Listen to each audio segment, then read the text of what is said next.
نہ جانے مسائل تو علماء سے پوچھیں، یہ حکم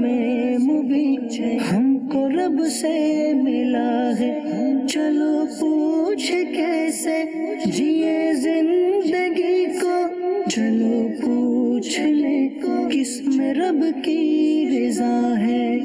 رب کی رضا ہے۔ الحمدللہ رب العالمین والصلاة والسلام علی سید الانبیاء والمرسلین، اما بعد فاعوذ باللہ من الشیطان الرجیم، بسم اللہ الرحمن الرحیم۔ الصلاة والسلام علیک یا رسول اللہ وعلی آلک واصحابک یا حبیب اللہ، الصلاة والسلام علیک یا نبی اللہ وعلی آلک واصحابک یا نور اللہ۔ مدنی چینل کے ناظرین، دارالافتاء اہل سنت کے سلسلے میں آپ کو ایک مرتبہ پھر مرحبا کہتے ہیں۔ ماہ ذوالقعدۃ الحرام جاری ہے، اشہر حج میں بھی اس کا شمار ہے۔ حجاج کرام کے قافلے مکۃ المکرمہ اور مدینہ منورہ کی طرف اپنے ملکوں سے رواں دواں ہیں۔ اس اہم فریضے کی سعادت پانے والے افراد جہاں مکۃ المکرمہ کی طرف جا رہے ہیں، بڑھ رہے ہیں، وہیں انہی ایام میں آگے ماہ ذوالحجۃ الحرام میں دین اسلام کا ایک اہم اور فریضہ قربانی ادا کیا جاتا ہے،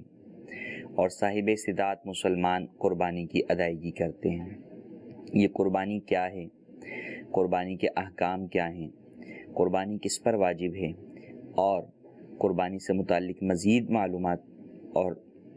اہم مسائل جاننے کے لیے آپ ہمارا سلسلہ مکمل دیکھنے کی نیت کیجیے۔ انشاءاللہ عز و جل عمومی طور پر لوگوں کو درپیش مسائل پر گفتگو کریں گے، اور چونکہ ہمارا یہ سلسلہ بالخصوص بیرون ملک کے ناظرین کے لیے پیش کیا جاتا ہے، تو اس میں ہم ان مسائل کے اوپر بات کریں گے جو کہ بیرون ملک میں رہنے والوں کو قربانی کے حوالے سے پیش آتے ہیں، چاہے وہ انفرادی قربانی کا معاملہ ہو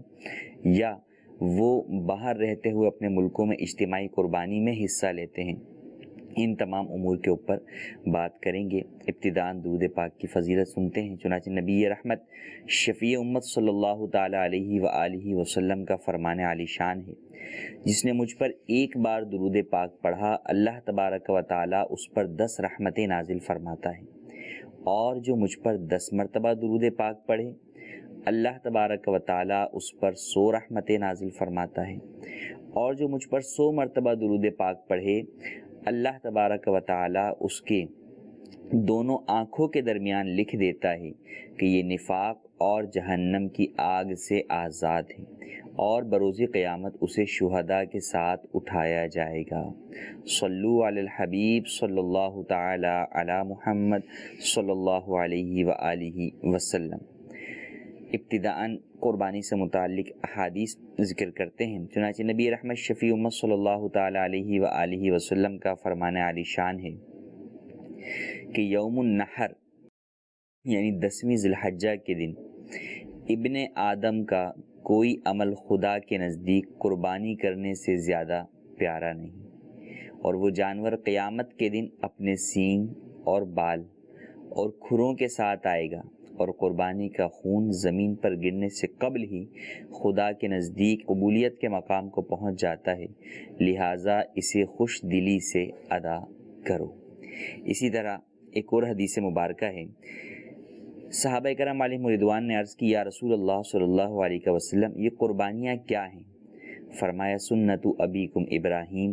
تمہارے باپ ابراہیم علیہ السلام کی سنت ہے۔ لوگوں نے عرض کی، یا رسول اللہ صلی اللہ علیہ وسلم، کیا اس میں ہمارے لیے ثواب بھی ہے؟ فرمایا، ہاں، ہر بال کے بدلے میں، جانور کے ہر بال کے بدلے میں نیکی ہے۔ لوگوں نے عرض کی، اون کا کیا حکم ہے؟ فرمایا کہ اون کے بھی ہر بال کے بدلے میں ایک نیکی ہے۔ تو پتہ چلا کہ قربانی حضرت ابراہیم علیہ السلام کی سنت ہے، اور سنت پر ادائیگی بھی اس میں ہوتی ہے، اور ساتھ ہی ساتھ مسلمان کے لیے ثواب بھی ہے۔ لیکن احادیث کے اندر جیسے کہ فرمایا گیا، پہلی حدیث ہم نے ذکر کی کہ آپ علیہ الصلوۃ والسلام نے فرمایا کہ اس کو خوش دلی سے ادا کرو۔ احکام شرع جتنے بھی ہیں، ان کی ادائیگی کے اندر مسلمان کو تنگ دل نہیں ہونا چاہیے، چاہے ان کا تعلق بدن کے ساتھ ہو یا مال خرچ کرنے کے ساتھ ہو۔ کوئی بھی عبادت بندہ ادا کرے تو اس میں تنگ دلی نہیں ہونی چاہیے، خوش دلی کے ساتھ وہ احکام، ان عبادتوں کو ادا کرنا چاہیے کہ یہ در حقیقت ہم شکر کے طور پر یہ چیزیں کر رہے ہیں کہ رب تعالیٰ نے ہمیں جو زندگی دی ہے اور ڈھیر ساری نعمتیں دی ہیں تو ہم اس کے شکر کے طور کے اوپر اس کے احکام کے اوپر عمل کرتے ہیں۔ تو یہ کرنا کوئی ہمارا احسان نہیں ہے کہ ہم یہ کام کر کے یوں سمجھیں یا شیطان ہمیں اس طرف وسوسہ دلائے یا بہکائے کہ بھئی یہ ساری ذمہ داریاں ہم پر کیوں ہیں، یہ کام ایسا کیوں ہیں یا یوں کیوں ہیں یا یہ بھی کرنا پڑتا ہے۔ نہیں، ہرگز نہیں، بلکہ یہاں پر تو انسان کو رب کا شکر ادا کرنا چاہیے کہ رب تعالیٰ نے نعمتیں مجھے کتنی دی ہیں۔ در حقیقت تم ان کا شکر ادا نہیں کر سکتا۔ ہاں، جو کچھ احکام رب کے میرے سامنے ہیں اور مجھ پر واجب ہوتے ہیں ان پر کچھ نہ کچھ تھوڑا بہت انسان ٹوٹا پوٹا جو ہے وہ عمل کرتا ہے تاکہ رب کو راضی کر سکے، اس کا شکر جو ہے وہ ادا کرنے کی کوشش کر سکے، اور اللہ تبارک و تعالیٰ اس شکر کے صدقے میں ہی ہمیں پھر مزید نعمتیں عطا فرماتا ہے، جیسا کہ خود قرآن میں رب نے فرما دیا لئن شکرتم لازیدنکم، کہ اگر تم شکر ادا کرو گے تو میں تمہیں اور زیادہ دوں گا۔ تو یہ تمام چیزیں در حقیقت انسان رب کا شکر ادا کر رہا ہوتا ہے ان چیزوں کی ادائیگی کے ذریعے سے، کہ انسان تو اپنی کسی چیز کا مالک نہیں، اپنی جان کا، اپنے جسم کا، اپنے بدن کا، اپنے مال کا، سب چیزوں کا مالک اللہ تبارک و تعالیٰ ہے۔ تو یہاں پر یہ بات ذہن نشین رکھنی چاہیے کہ جب بھی ہم اس طرح کی عبادت کریں، بس اوقات یہ دیکھا گیا ہے کہ بدنی عبادت جیسے نماز ہے، مشقت والا کوئی کام ہے، اس میں تو پھر بھی لوگ جو ہے وہ کر جاتے ہیں، لیکن جہاں مال کی بات آ جاتی ہے تو شیطان نے چونکہ دنیا کی محبت، مال کی محبت دلوں میں ہمارے بسا ڈالی ہے، تو وہ اس کے ذریعے سے ہمیں روکتا ہے، ان عبادات سے روکتا ہے، ان عبادات کی ادائیگی سے روکتا ہے کہ جس کے اندر مال کا جو ہے وہ خرچ ہونا پایا جاتا ہے، یا اگر ادائیگی کرواتا بھی ہے، ہم کسی طریقے سے ادائیگی کی طرف آ بھی جائیں تو اچھا مال خرچ نہیں کرتے، یا اچھا مال بھی خرچ کریں تو خوش دلی کے ساتھ ادا نہیں کرتے۔ تو اس حدیث پاک سے ہمیں یہ درس ملا کہ آپ علیہ الصلوۃ والسلام نے فرمایا کہ قربانی خوش دلی سے ادا کرو، تو لہٰذا جو صاحب استطاعت مسلمان ہیں اچھی نیت کے ساتھ جو ہے وہ قربانی کرے، خوش دلی کے ساتھ کرے، اچھے سے اچھا جانور راہ خدا میں قربان کرے، کہ ویسے ہی اللہ تبارک و تعالیٰ کی بارگاہ میں انسان کو اپنا پسندیدہ مال جو ہے وہ خرچ کرنا چاہیے، جیسے کہ قرآن مجید میں ارشاد ہوا لن تنالوا البر حتى تنفقوا مما تحبون، کہ تم بھلائی کو اس وقت تک نہیں پا سکتے جب تک کہ تم اپنی پسندیدہ چیز راہ خدا میں خرچ نہ کرو۔ تو لہٰذا ہمیں پسندیدہ چیز خرچ کرنی چاہیے مال کے اندر بھی، یعنی اس کو اس انداز سے بھی یوں سمجھ لیں کہ مثال کے طور پہ آپ کو ایک نوٹ صدقہ کرنا ہے 100 روپے کا، لیکن اب آپ کے پاس نوٹ جو ہے وہ ہے، تو ایک یہ بھی چیز پائی جاتی ہے کہ بھئی نیا نوٹ کو بندہ رکھ لیتا ہے، پرانا والا جو ہے وہ دے دیتا ہے، تو اب دینا تو وہی، مالیت تو 100 روپے ہی ہے، تو کیوں نہ رب کی بارگاہ کے اندر اچھی چیز جو ہے وہ صدقہ کی جائے، اگرچہ مالیت میں برابر ہیں، لیکن بہرحال اس میں ایک تو یہ کہ مال سے محبت نہ ہو، اس بات کی طرف بھی جو ہے وہ انسان کو رغبت ہو کہ مال سے محبت کی خاطر مال کو جمع کرنا یہ درست نہیں ہے، اس سے بچنا چاہیے کہ یہ مناسب نہیں ہے۔ تو لہٰذا رب کی بارگاہ میں اچھی چیز خرچ کریں۔ تو قربانی کے لیے لوگ کوششیں کرتے ہیں، بہت سارے وہ افراد ہیں جو کہ صاحب استطاعت نہیں ہوتے، قربانی ان پر واجب نہیں ہوتی، لیکن بہرحال شوق ہوتا ہے کہ قربانی کرنی ہے، تو اچھی نیت ہے، سنت پر عمل کی نیت ہے، تو اگرچہ قربانی واجب نہیں ہے، نفلی قربانی کا ثواب ملے گا، اور اس کے لیے وہ کوشش کرتے ہیں، پورے سال کچھ پیسے جوڑتے رہتے ہیں،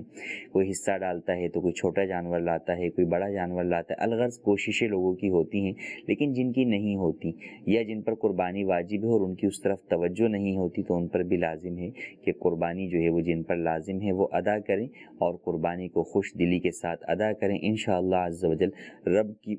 راہ میں خرچ کیا ہوا یہ مال آپ کو نقصان نہیں دے گا، بلکہ آپ کے مال میں باعث برکت ہی ہوگا۔ اور اس بات کی طرف بھی اندازہ کیجئے کہ اللہ تبارک و تعالیٰ نے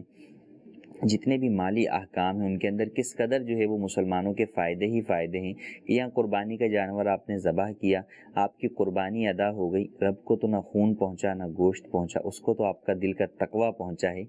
اور وہ گوشت آپ کو استعمال کرنے کی اجازت بھی دے دی گئی کہ آپ خود کھا لیجئے، اپنے دوست احباب کو کھلا دیجئے، دعوت میں کھلا دیجئے، اگرچہ مستحب یہ ہے کہ آپ اس کے 3 حصے کریں، ایک حصہ رشتہ داروں کے لیے، ایک حصہ غریبوں کے لیے، اور ایک حصہ اپنے اہل و عیال کے لیے، لیکن پورا بھی اگر آپ رکھنا چاہیں تو آپ کے لیے جائز ہے، لیکن نیت گوشت رکھنے کی نہ ہو۔ قربانی کی نیت اگر گوشت رکھنے کی ہوگی تو قربانی نہیں ہوگی۔ نیت در حقیقت تقویٰ ہو، رب کی رضا ہو، قربانی کے فریضے کی ادائیگی ہو۔ اب اس کے بعد جب یہ کام ہو گیا، ذبح ہونے کے ساتھ ہی وہ مقام قبولیت کو پہنچ گیا، اب اس کے بعد وہ گوشت اللہ تبارک و تعالیٰ نے آپ کے لیے حلال کر دیا ہے۔ آپ اسے استعمال کر سکتے ہیں، کھا سکتے ہیں، جمع کر سکتے ہیں، دعوت میں دوسروں کو کھلا سکتے ہیں۔ تو یہ بھی اللہ تبارک و تعالیٰ کی جو ہے وہ کرم نوازی ہے اس امت کے اوپر کہ بہت سارے وہ احکام جو پچھلی امتوں کے اوپر اس طرح نہیں تھے، اس امت کے لیے بہت آسانیاں کر دی گئی ہیں۔ حضور اکرم صلی اللہ علیہ وآلہ وسلم کے صدقے بڑا احسان ہے، تو ہمیں اس پر بھی رب تعالیٰ کا شکر ادا کرنا چاہیے، اور جو بھی عبادات ہیں انہیں خوش دلی کے ساتھ ادا کرنا چاہیے۔ بیرون ملک میں رہنے والے عمومی افراد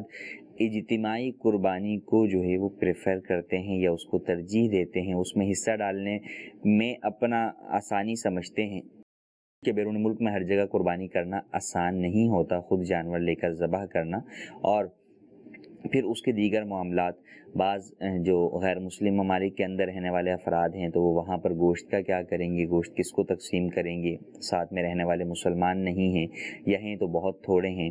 یا وہ یہ چاہتے ہیں کہ اپنے آبائی گھر کی طرف جو ہے وہ قربانی کر لیں تاکہ وہاں پہ غریبوں کے اندر گوشت تقسیم کر دیا جائے۔ الغرض مختلف جو ہے وجوہات ہوتی ہیں کہ بیرون ملک کے اکثر افراد وہ قربانی کے لیے اجتماعی قربانی کا سہارا لیتے ہیں یا انفرادی قربانی کا بھی سہارا لیتے ہیں، لیکن وہ اپنے کسی عزیز رشتہ دار کے ذریعے سے لیتے ہیں، لیکن بہت بڑا ایک حصہ ہے کہ اجتماعی قربانی کے ذریعے سے اپنی قربانی ادا کرنا چاہتے ہیں۔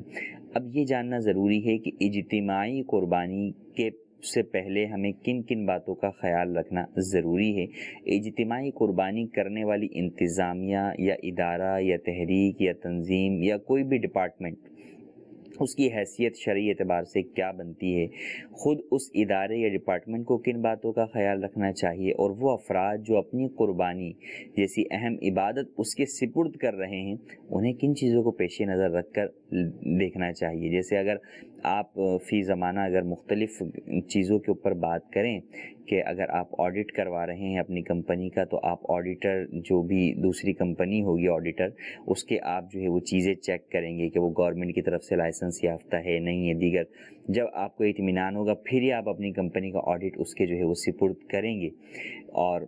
اسی طرح اور دیگر معاملات ہیں، تو جس طرح ہم اور دیگر تمام معاملات کے اندر احتیاط کرتے ہیں، عبادات تو اور زیادہ احتیاط کا تقاضا کرتی ہیں، تو ہمیں ان میں بھی خیال رکھنا چاہیے۔ فقط اپنے ذمے سے جان چھڑانے والی بات نہ ہو کہ نہیں جناب ہم نے تو دے دیا، اب وہ غلط کرتے ہیں تو اس کا گناہ ان کے اوپر ہے۔ نہیں، جب آپ کو پتہ ہے کہ وہ کرنے کی درست صلاحیت نہیں رکھتے تو ان کو دینے کی صورت میں تو آپ بھی گناہ گار ہیں کہ آپ کو معلوم ہوتے ہوئے آپ کی عبادت درست نہیں ہو رہی۔ تو آپ پر لازم ہے کہ ایسے شخص کو سلیکٹ کریں کہ جو کہ واقعی شرعی مسائل اور احکام جانتا ہو، اور ان چیزوں کو پیش نظر رکھتے ہوئے آپ کی عبادت کو درست طریقے سے آپ کا وکیل بن کر، آپ کا نائب بن کر وہ ادا کر سکے، اور آپ جو آپ پر شرعی اعتبار سے ذمہ لازم ہوا قربانی کا، وہ اس سے آپ بریء ذمہ ہو سکیں، اس کی ادائیگی میں آپ کما حقہ پورے ہو جائیں۔ تو اس کے لیے الحمدللہ عز و جل دعوت اسلامی کا پلیٹ فارم آپ کے سامنے موجود ہے کہ دعوت اسلامی بھی اجتماعی قربانی کا اہتمام کرتی ہے،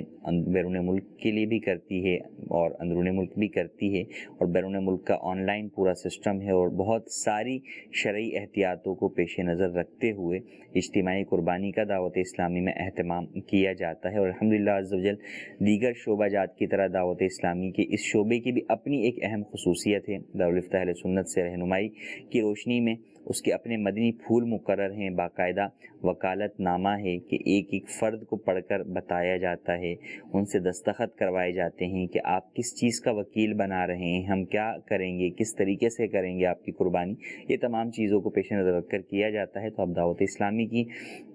اجتماعی قربانی کی سروس کے ذریعے سے بھی جو ہے وہ اپنی قربانی دعوت اسلامی کے ذریعے سے کروا سکتے ہیں۔ مزید مسائل اور چیزیں بھی ہیں، وہ بھی انشاءاللہ آگے ہم ذکر کریں گے۔ آئیے چلتے ہیں آپ کے کالز کی طرف۔ جی کالز۔ احمد صاحب اطاری ایران کے شہر سے پچھل سے عرض کر رہا ہوں، اگر غیر مسلم جانور ذبح کر دے تو کیا قربانی ہو جائے؟ جی، بیرون ملک کے اندر قربانی ہے تو اب بسا اوقات بعض ممالک کے اندر بیرون ملک میں قربانی لوگ کرتے ہیں، سلاٹر ہاؤس کے اوپر، فارم ہاؤسز کے اوپر، مختلف جگہوں کے اوپر، بچریز کے اوپر جو ہے وہ قربانی کا بھی اہتمام کیا جاتا ہے، کیونکہ قربانی اگرچہ مسلمانوں کی ایک عبادت ہے، لیکن بہرحال لوگوں نے اس سے بہت سارے اپنے کاروبار بھی وابستہ کیے ہوئے ہیں۔ بیوپاری جانور بیچنے آتے ہیں، ان کا اپنا اس حوالے سے کاروبار ہے، اور لیدر کا کام کرنے والوں کا اپنا کاروبار ہے، قصاب کا اپنا جو ہے وہ کاروبار ہے۔ تو یوں بہت ساری جگہوں کے اوپر یہ دیکھا جاتا ہے کہ وہ افراد جو کہ مذہب اسلام سے تعلق نہیں رکھتے، غیر مسلم ہیں، وہ بھی بسا اوقات اس طرح کی سروسز کے اندر جو ہے وہ اپنی سروسز فراہم کر رہے ہوتے ہیں۔ تو ایک مسلمان کو تو یہ بات واضح طور پر معلوم ہونی چاہیے کہ ذبح کے لیے مسلمان یا کتابی ہونا ضروری ہے۔ غیر مسلم جو کہ غیر کتابی ہو، اس کا ذبح درست نہیں ہے۔ کتابی سے مراد وہ یہودی یا نصرانی جو کہ اپنے مذہب یہودیت یا عیسائیت پر قائم ہو، دہریہ نہ ہو گیا ہو، تو وہ کہلاتے ہیں کتابی، کہ ان کا ذبیحہ حلال ہے۔ لیکن فی زمانہ جو صورتحال ہے وہ یہ ہے کہ بہت سارے، بلکہ آپ کہیں کہ بہت ہی زیادہ جو کتابی ہیں، یہودی یا نصرانی ہیں، وہ بھی اپنے مذہب سے جو ہے وہ پھر کر دہریت کی طرف چلے گئے، خدا کے منکر ہو گئے، تو ان کا ذبیحہ حرام ہے، ان کا ذبیحہ حلال نہیں ہے، نمبر ایک۔ نمبر دو یہ کہ مشین کا ذبح کرتے ہیں وہ حلال نہیں ہے، یا ذبح کرتے ہیں اللہ کا نام لے کر ذبح نہیں کرتے تو بھی ان کا ذبیحہ حلال نہیں ہے۔ اور فرمایا کہ کتابی کے ذریعے، یعنی جو واقعی اپنے مذہب یہودیت یا عیسائیت پر قائم ہے، ایسا کتابی بھی اگر ذبح کرے تو قربانی کا جانور اس سے ذبح نہیں کروانا چاہیے۔ قربانی ایک عبادت ہے، اور عبادت کے اندر مسلمان کو کافر سے مدد نہیں لینی چاہیے، تو قربانی کا جانور اپنے ہاتھ سے ذبح کریں یا کسی مسلمان سے ذبح کروائیں، اور مسلمان سنی صحیح العقیدہ ہو، عقیدہ درست ہو، ذبح کرنا درست طریقے سے جانتا ہو، اسی کے ذریعے سے اپنی قربانی کی ادائیگی کروائیے۔ کیونکہ در حقیقت قربانی کیا ہے؟ آپ کیا سمجھتے ہیں؟ قربانی کے جانور خریدنا، اس کے بعد اس کی بوٹی بنانے تک سارے کام یہ قربانی ہے؟ قربانی تو در حقیقت ہے ہی ذبح، کہ جیسے ہی ذبح ہو گیا قربانی مکمل ہو گئی، رب کی بارگاہ میں مقام قبولیت کو پہنچ گئی، یہی جو ہے وہ قربانی ہے۔ تو یہ جو ذبح ہے اسی میں تو ساری احتیاط اور تمام چیزوں کا خیال رکھنا بے حد ضروری ہے۔ جی مزید کال۔ مفتی صاحب کی بارگاہ میں میرے دو سوالات۔ نمبر ایک، کیا جانور ذبح کرتے وقت اس پر تکبیر پڑھنا ضروری ہے؟ نمبر دو، اگر قربانی کا جانور مر جائے تو اس کے بارے میں کیا حکم ہے؟ برائے مہربانی ارشاد۔ اللہ تبارک و تعالیٰ کا نام لے کر ذبح کرنا یہ ضروری ہے۔ اگر جان بوجھ کر کسی نے نام اللہ تبارک و تعالیٰ کا لینا چھوڑ دیا تو پھر ایسی صورت میں وہ جانور حرام ہو جاتا ہے۔ اللہ تبارک و تعالیٰ کا نام لے کر ذبح کرنے سے ہی وہ جانور حلال ہوگا۔ ہاں اگر بھول سے کسی کے رہ گیا تو وہ جانور حلال شمار کیا جائے گا، لیکن اگر قصداً جان بوجھ کر کسی نے نام خدا ترک کر دیا، اللہ حضور کا نام لینا ترک کر دیا ذبح کے وقت، تو وہ جانور حرام ہو جائے گا۔ دوسرا سوال یہ کہ اگر قربانی کا جانور مر جائے تو کیا حکم ہے؟ قربانی واجب بھی ہوتی ہے، اور ایک کا قربانی کا وجوب ہے کہ جو صاحب استطاعت مسلمان پر سالانہ قربانی واجب ہے۔ ایک وجوب یہ ہے کہ ایک شخص منت مان لے، وہ صاحب استطاعت مسلمان تو نہیں ہے لیکن وہ منت مانتا ہے کہ مجھ پر جو ہے وہ قربانی واجب ہے اللہ کے لیے ان الفاظ کے ساتھ۔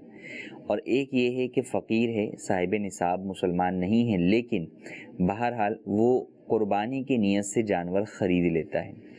اب ان اعتبار سے جو ہے مسائل جدا ہوتے ہیں۔ جو شخص صاحب استطاعت مسلمان تھا، قربانی کا جانور خریدا، قربانی کرنے سے پہلے اس کا جانور مر گیا،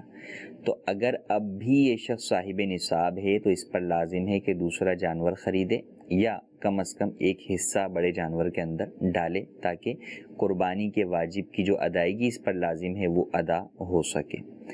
اور اگر اس شخص کے پاس اس جانور کے بعد اتنا مال موجود نہیں کہ اب صاحب نصاب ہو، مثال کے طور پہ جب جانور خریدا تھا اس وقت 1 لاکھ کا مالک تھا، جانور خریدا اس نے 30,000 روپے کا، اب 70,000 کا مالک ہو گیا، بعد میں 25-30 ہزار روپے اور کسی جو ہے وہ کام میں خرچ ہو گئے، اب جانور مر گیا،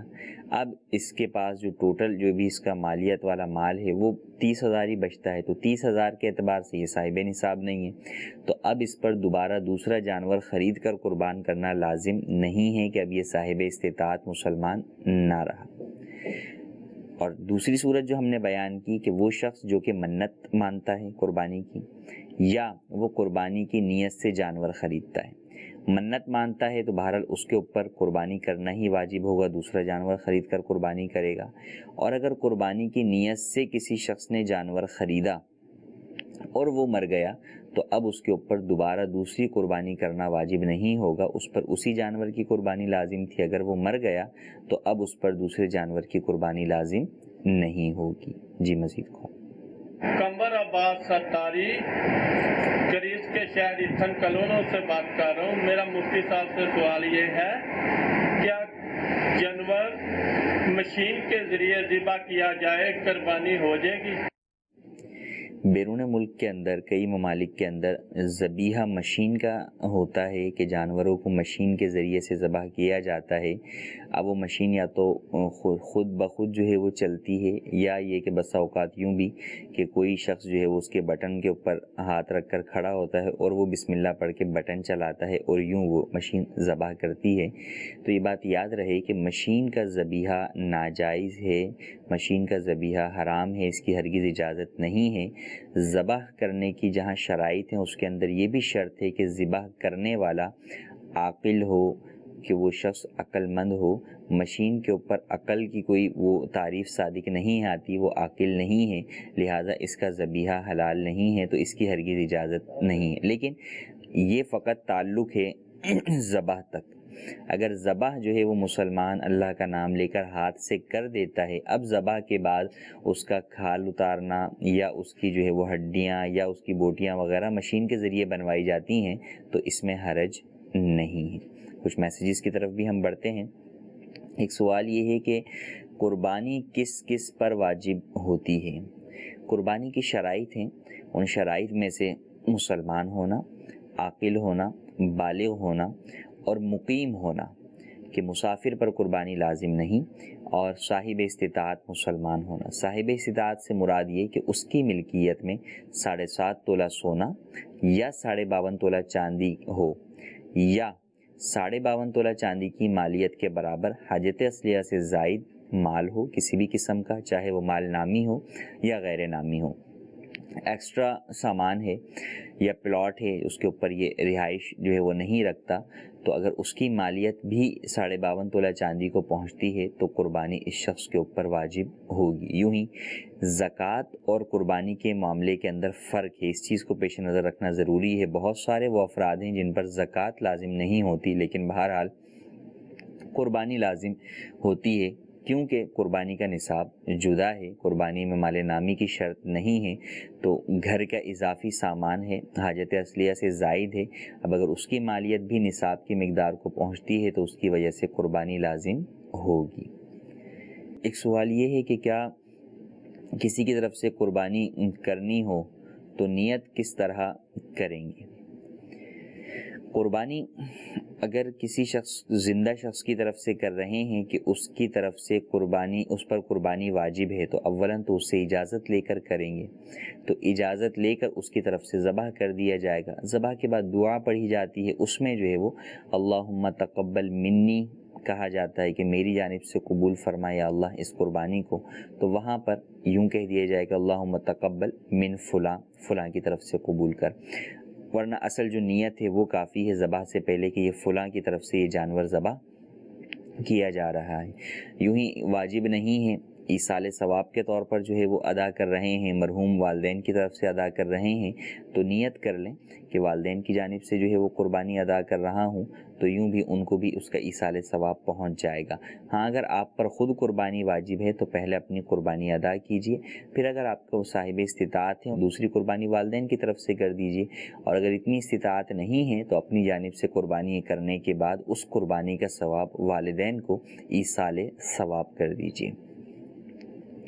ایک سوال یہ ہے کہ کیا مرحومین کی طرف سے قربانی کر سکتے ہیں؟ جی ہاں، مرحومین کی طرف سے بھی آپ قربانی کر سکتے ہیں، اس میں کوئی حرج نہیں ہے۔ جی مزید کال۔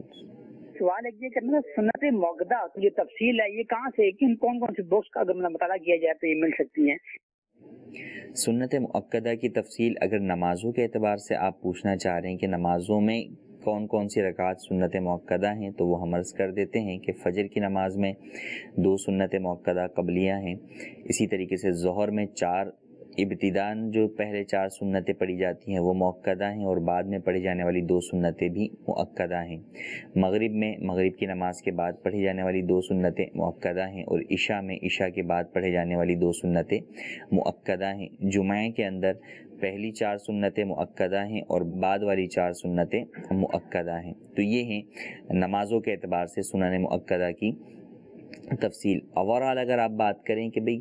کسی بھی عمل کے اندر ہمیں کیسے پتہ چلے کہ کون سی جو ہے وہ سنت مؤکدہ ہے اور کون سی سنت غیر مؤکدہ ہے، تو یہ ایک ڈیٹیل جو ہے وہ ڈسکشن ہے، اور اس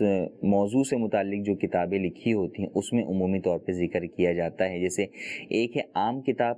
ایک کتاب ہے کہ روزے کے اوپر ہی لکھی گئی ہے، تو علماء کی وہ کتابیں جو روزے پر لکھی گئی ہیں اس میں انہوں نے اس کی زیادہ ان ڈیٹیل بیان کیا گیا ہے۔ طہارت پر جو کتابیں ہیں ان میں طہارت کے مسائل کو ان ڈیٹیل بیان کیا گیا ہے، تو پھر ان میں ان باتوں کی تفصیل ہوتی ہے کہ یہ جو سنت ہے یہ مؤکدہ ہے یا غیر مؤکدہ ہے۔ جی مزید کو صاحب سے میرا یہ سوال ہے کہ ہم اگر کوئی ہنر سیکھتے ہیں، کیا کسی عورت استاد سے ہنر سیکھنا جائز ہے؟ برائے مہربانی شریعت کی روشنی میں اس کی رہنمائی فرما دی۔ دیکھیں، اسلام پردے کا درس دیتا ہے، مرد مردوں سے جو ہے وہ چیزیں سیکھتے ہیں، ڈیلنگ کرتے ہیں، عورت عورتوں سے ڈیلنگ کرتی ہیں اور سیکھتی ہیں، تو غیر محرم مرد کا غیر محرم عورت سے یا غیر محرم عورت کا غیر محرم مرد سے سیکھنا، چاہے وہ علم ہو، وہ ایجوکیشن ہو یا اور دیگر ہنر ہوں، تو اس کی ہرگز اجازت نہیں ہے کہ یہ چیز شیطان جو ہے وہ انہی چیزوں کے ذریعے سے برائی کے راستے کی طرف لے کر جاتا ہے۔ تو اسلام اس بات کی اجازت نہیں دیتا، بلکہ یا تو محارم کے ذریعے سے سیکھا جائے یا پھر جو ہے وہ جنس سے سیکھے، کہ عورت عورت سے سیکھے اور مرد مرد سے سیکھے۔ جی مزید کو محمد کامران عطاری یونان کے شہر تھیوا سے عرض کر رہا ہوں۔ دارالفتاح اہل سنت میں مفتی صاحب کی بارگاہ میں میرا یہ سوال ہے کہ اگر قربانی رہ جائے تو کیا کیا جائے؟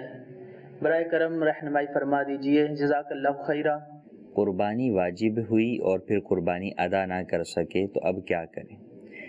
آئندہ سال قربانی کر لیں؟ ایسا نہیں، قربانی آئندہ سال نہیں ہو سکتی، بلکہ اب اگر اس شخص نے قربانی کا جانور خرید لیا تھا اور قربان نہ کر سکا تو وہ زندہ جانور ہی صدقہ کر دے، کسی شرعی فقیر کو دے دے۔ شرعی فقیر یعنی مستحق زکوٰۃ کے اس کی ملکیت میں 52.5 تولہ چاندی کی مالیت کے برابر حاجت اصلیہ سے زائد کسی بھی قسم کا مال نہ ہو، اور وہ سید اور ہاشمی خاندان سے تعلق نہ رکھتا ہو۔ اور اگر جانور خریدا ہی نہیں تھا تو پھر ایک بکری کی قیمت صدقہ کرنا لازم ہوگا، کہ جس میں قربانی کی شرائط پائی جائیں، عیوب سے پاک ہو، اس کی جو قیمت بنتی ہے اس قیمت کے اعتبار سے وہ قیمت آپ کو شرعی فقیر کو صدقہ کرنی ہوگی۔ یہ نہیں ہو سکتا کہ کوئی شخص جو ہے وہ ایک سال جو ہے وہ بڑا جانور ذبح کرے اور کہے کہ بھئی یہ ایک اس میں حصہ اس سال کا ہے اور پچھلے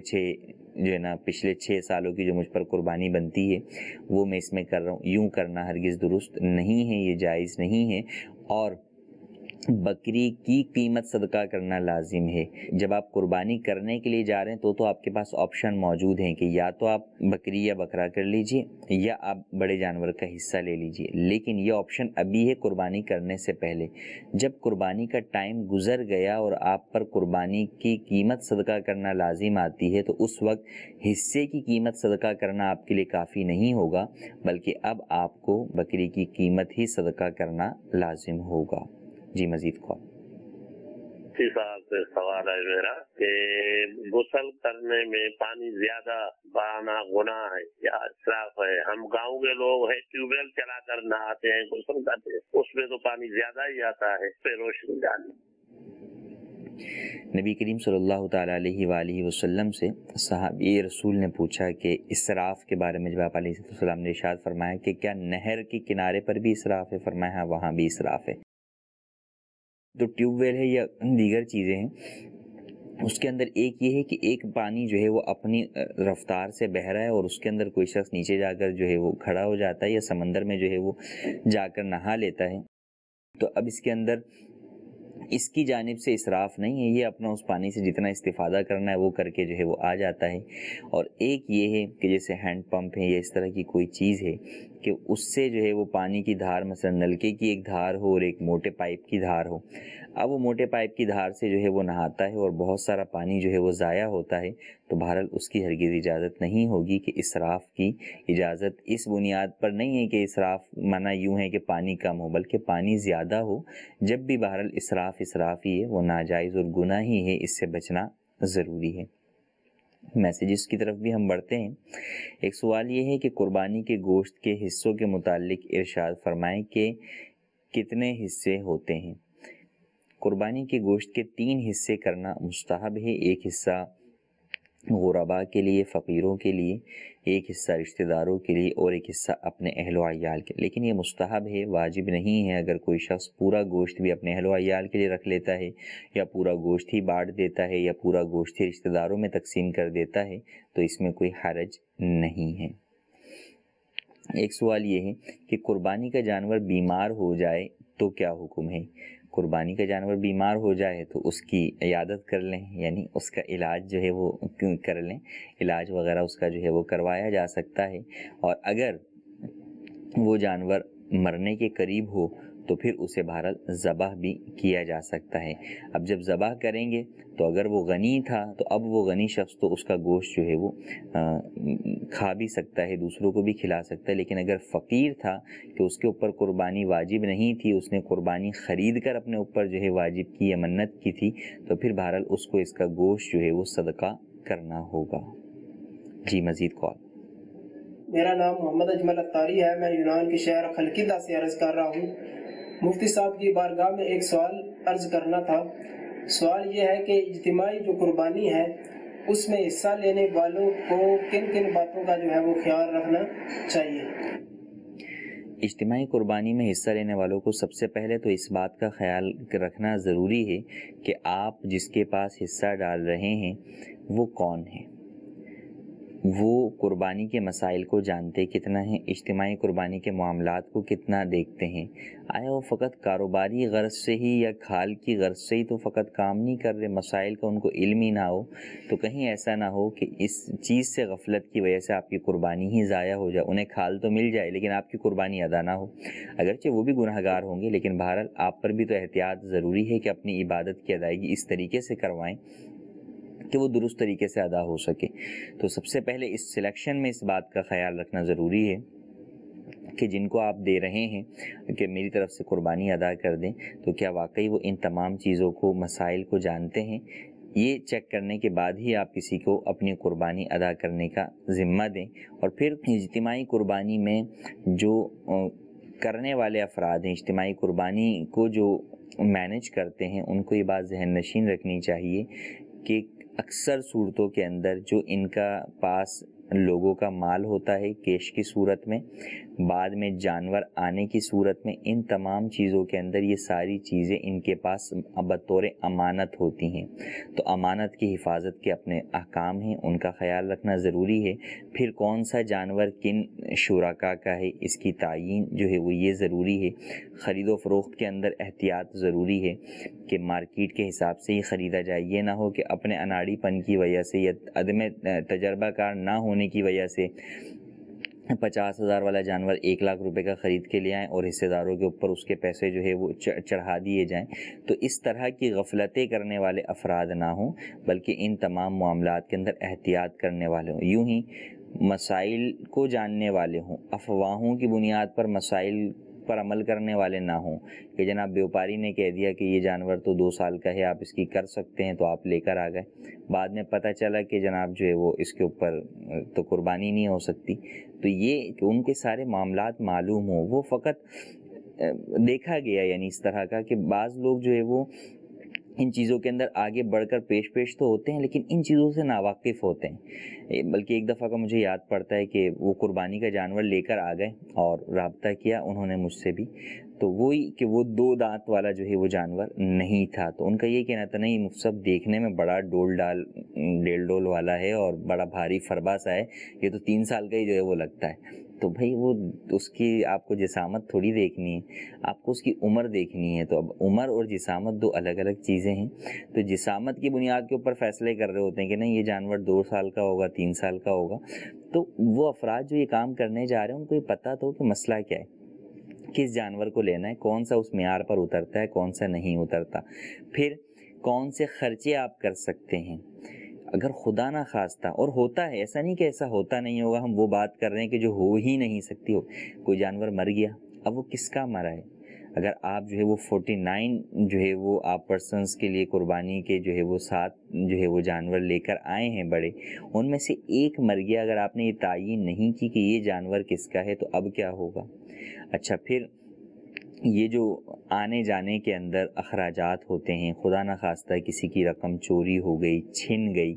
اب اس کے اپنے معاملات ہیں کہ اب وہ کس کی طرف جائیں گے, کس سے لیا جائے گا, کس پر تاوان بنے گا. تو یہ بہرحال ایک پورا ایک سسٹم ہے کہ اس کو پہلے قربانی جو افراد کر رہے ہیں, اجتماعی قربانی مینیج کر رہے ہیں, وہ سیکھیں. دیکھیں سمپل سی بات ہے, دنیا کے اندر بھی ایک کام ہوتا ہے آپ کا اپنا کام تو انسان کرتا ہے نا, اس میں کوئی غلطی بھی ہو جاتی ہے تو اسے بھی پھر مینیج کر لیا جاتا ہے. لیکن جب آپ بنتے ہیں دوسروں کے بڑے کہ آئیے میں آپ کا جو ہے وہ کام کر دیتا ہوں, میں آپ کا کام کروا دیتا ہوں, تو اب بہرحال جب آپ بڑے بنے ہیں تو پھر بڑے بننے کے تقاضے پورے کرنے ہونے چاہیے اور آپ کو وہ چیزیں بھی آنی چاہیے. یہ نہ ہو کہ آپ جو ہے وہ دوسروں کی قربانیاں داؤ پر لگا دیں. بعض لوگ اس لیے بھی کرتے ہیں کہ یار چلیں دیگر لوگوں کو آسانی ہو جائے گی, قربانی ہو جائے گی, درست طریقے سے ہو جائے گی, ٹھیک ہے اچھی بات ہے, لیکن ایسا نہ ہو کہ کہیں لا علمی کے باعث, شرعی احکام سے نابلد ہونے کے باعث آپ وہ قربانیاں ان کی ضائع کر بیٹھیں اور آپ پر ڈبل گناہ آ جائے کہ یعنی ایک تو ان کی قربانی الگ ضائع ہوئی, دوسرا آپ پر تاوان بنے یا آپ گناہ گار ہوں. تو بہرحال ان معاملات کے اندر احتیاط ضروری ہے. الحمدللہ دعوت اسلامی کے تحت جو اجتماعی قربانی ہوتی ہے اس کے اندر اس بات کا خصوصی طور پہ اہتمام کیا جاتا ہے. اس کے اوپر مختلف بیانات بھی ہوتے ہیں اور ایک رسالہ بھی جو ہے وہ موجود ہے دعوت اسلامی کی ویب سائٹ کے اوپر, آپ دیکھ سکتے ہیں. اجتماعی قربانی کے مدنی پھول کے نام سے ایک چھوٹا سا جو ہے وہ جیبی سائز رسالہ, پاکٹ سائز رسالہ جو ہے وہ موجود ہے. اگر آپ اسے پڑھیں گے تو آپ کو اندازہ ہوگا کہ واقعی اجتماعی قربانی میں کتنی باتوں کا احتیاط کرنا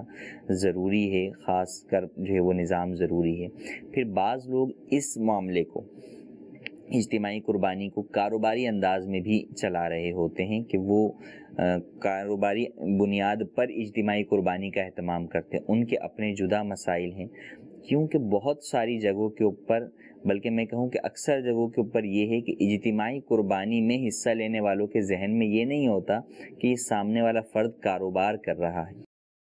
بلکہ یہی ہوتا ہے کہ یہ ہمارے لیے ہمارے پیسوں سے اجتماعی قربانی کا اہتمام کر رہے ہیں. ان کو کیا فائدہ ہے؟ ان کو فائدہ یہ ہے کہ جناب والا کھال ملے گی, یہ کھال جو ہے مسجد میں لگائیں گے, مدرسے میں لگائیں گے, جس بھی مسجد یا مدرسے کی انتظامیہ کی طرف سے ہوتا ہے,